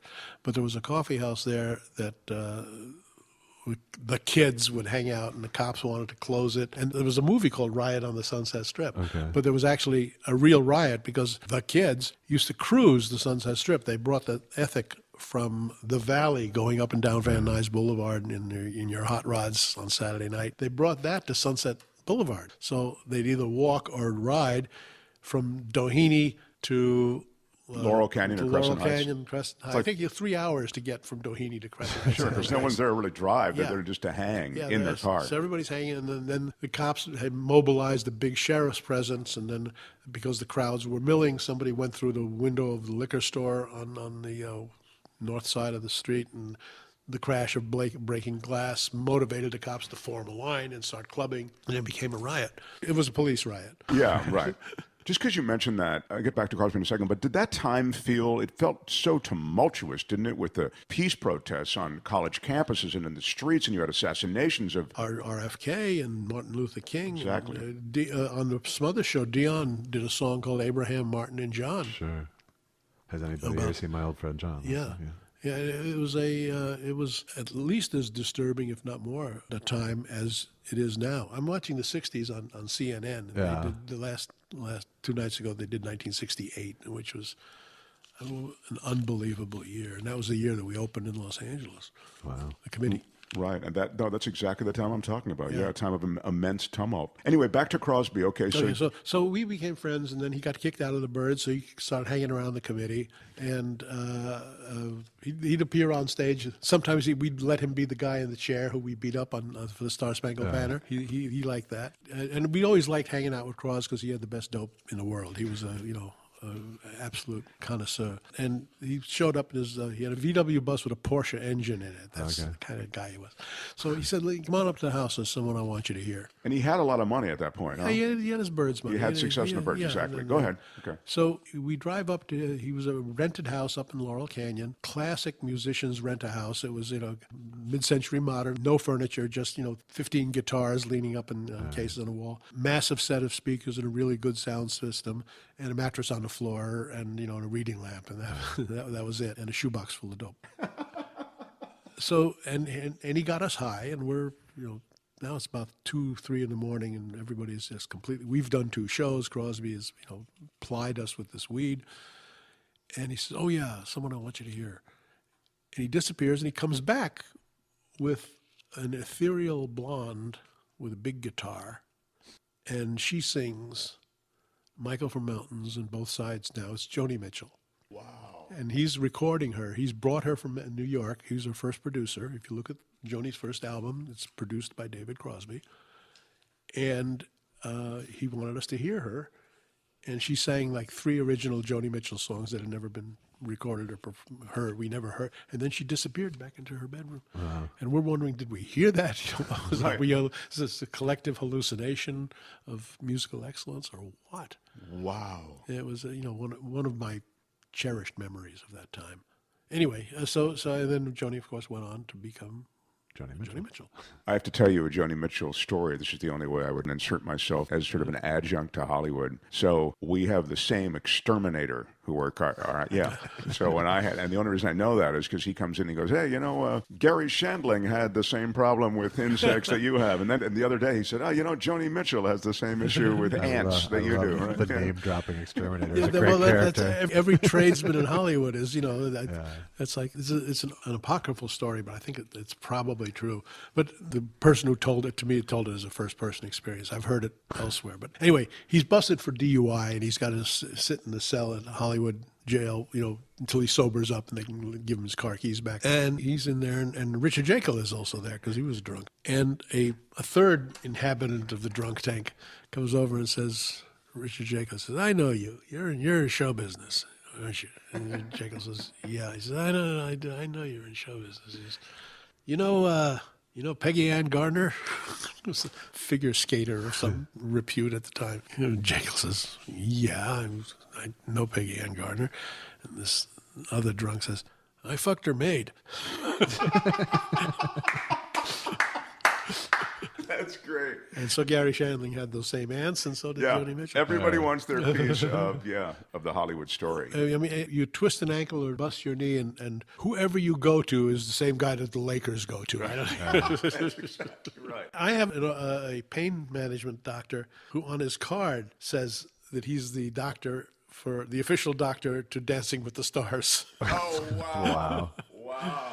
But, for those of us in the business, it's helpful to have those starstruck people because they go, okay, you get the special treatment, and maybe I can get away with my special price, Yeah, but you do end up with that, like, favors, like, okay, hey, Carl, can you get me, I find I still get that. Can you get me tickets to blank, whatever. It's like something maybe not even related to my life at all. Like, can you get me tickets to the Super Bowl? Well, and every super famous person, there's always the interview where they go, they realize at a certain point, it's like, this can get me tickets and tables, this fame thing. Yeah. Everything else is a pain in the ass. Yep. Yeah. Right. And Bill Murray's got the quote, if everybody wants to be rich and famous, try rich and see if that doesn't do about 99% of it for you. But your relationship with Crosby continued through the decades, and then you ultimately wrote his biography. Yeah, because I actually had lived through most of it with him. And his life is fascinating. I mean, maybe just give us a couple of snapshots. Well, I mean, just early stardom as a teenager, late, or just 19, 20, 21 years old. I mean, he never really struggled. No. He struggled. No, I mean, but that had its own problems because he got success, and with that can come decadence. Yeah, and decadence, and sadly, drug dependence to the nth degree, to a point where he really got careless and crazy, and wound up doing time in a Texas prison, where he got finally got sober. And then when he got out, he married the woman he should have been with the whole time. But prior to that, he had been rich and famous. He had hot and cold running groupies at the house all the time. It was always a naked girl fest over there. But one of them really loved him and wanted to marry him. But another one, who was like kind of captain of the groupies, he loved her, and she died. And they set up house together up in Marin, and because Jefferson Airplane had a house in Marin. So and she tragically died in a car crash taking the cat to the vet. Oh my God! And it killed. It was a fatal collision, and Crosby was devastated and just got drunk for a year. And he and Graham just went to Europe and smoked hash and got all fucked up for a year. And then he was recovering from that, and they were recording in Criterion Sound down in Miami, and there was an assistant engineer there who always liked David, loved David, and set her cap for him, and became his next life partner, and they're married to this day. But in the meantime, after they got, they didn't get married until after he came out of Texas jail. Once he was sober, and he was able to start a new life. He got married. He had a kid, and kind of turned his life around and that's CSNY was making good music, and then so we wrote the book in 1988. There was a Writers Guild strike, so there was no television or movie work, and it came at a perfect time because I was out doing interviews with all of people that Crosby had given me, access to, including his high school English teacher and his mom, his stepmom, and his dad, his brother, and all of this had So we wrote the book, and then after we finished the book, then came the Northridge quake, and his house was destroyed, and he had a motorcycle accident that put him on his ass, and he needed a liver transplant because his liver was wrecked from drugs. I mean, it was really touch and go for him. Yeah. I mean, That's about right when I met him in like '94 or '95. Yeah. He was I was the head writer on a talk show that he came on, and they were in rough shape, all three of them at that time. Yeah. And it's so we wrote in 2006. I think we wrote a sequel called "Since Then," how I survived. How I survived everything and lived to tell about it. Yeah, that was what a great title. Yeah, and it was that was what the book was about. It was about the earthquake and just his liver failure and motorcycle accident, and having a kid, having kids turn up, having his son turn up while he was having his liver transplant. His son, he didn't know, he had never met his son before, you mean? Never met. He got in the baskets of fan mail that went to UCLA Liver Transplant Center was a letter from a couple in Pasadena who says, "You don't know us, but we are the adopted parents of a young man who I believe is your biological son, and he'll be contacting you." And so Crosby had gotten, because he had fathered more than one child out of wedlock, and there was a lot of begging letters, but this one had a ring of authenticity to it. And then the guy, his name is James Raymond, who's a keyboard. They ended up playing in a band together, right? Yeah. Well, James was already a musician. He had grown up with this startling musical talent. Wow. Genetic. And he was over here. He played keyboard for the Spice Girls' first American tour, and he was a working studio player. So he asked Mike Finnegan, I think it was a keyboard player for CSN. He said, "Mike, do you know how I can get a hold of Cros? He goes, I think we're related." And he explained things, and Finnegan said, "Okay," and he gave him the number, and James called and said, "You don't know me, but I believe I'm your son." And so Crosby, so of course, come. They met at UCLA because they was having a checkup or a routine. He had to be there for something. He doesn't live in L.A. He lives out north.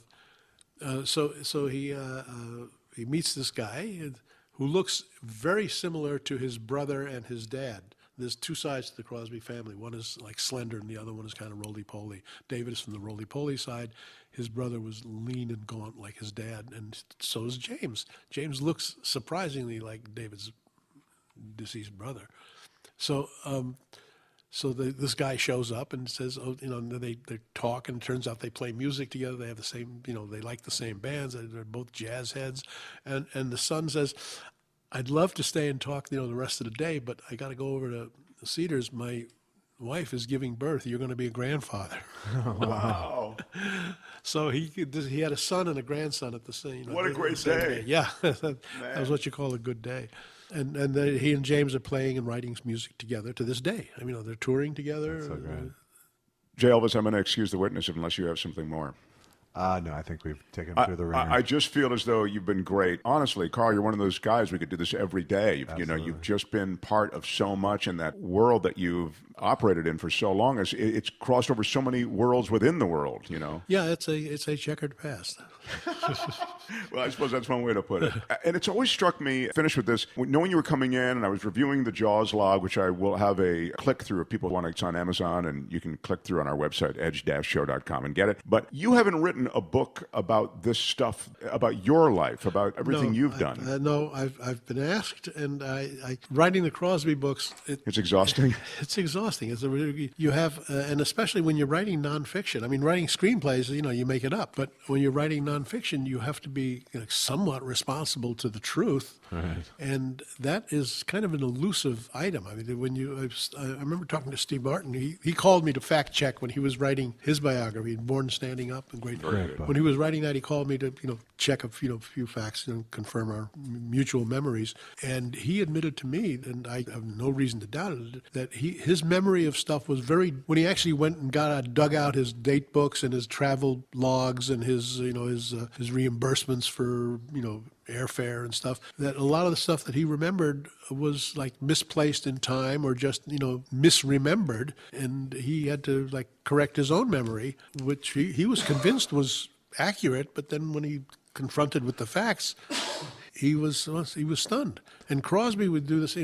I interviewed a lot of people from Crosby's past, and every now and then, when he was narrating his life to me, I would pause and I said, "Wait a second." I talked to 3 other people who were there, and they said it happened this way, not that way.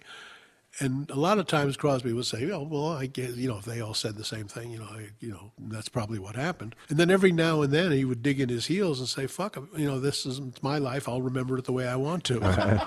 So, in every truthful autobiography, I'm sure there are facts that are there that are misremembered or, misquoted with all sincerity, without any self-serving purpose. But it's a perspective. You just remember stuff differently. That's all. I made a documentary about someone's life and 50-year career, and it was memory is completely fluid, and to him, there was a 7-year period where in him he's like, I was 20. That's when I was 20 I did this, but that encompassed a 7-year period, so I had to go decode that. Well, Carl, thanks for hanging out with us, sharing some Thanks stuff. for having me. It was always fun. Appreciate it. Good coffee too. Any comments, or if you want to reach Carl, you can do it through our website at edge-show.com or reach me directly at edgewithmarkthompson@gmail.com, and I will forward on whatever email you might have for Carl. edgewithmarkthompson@gmail.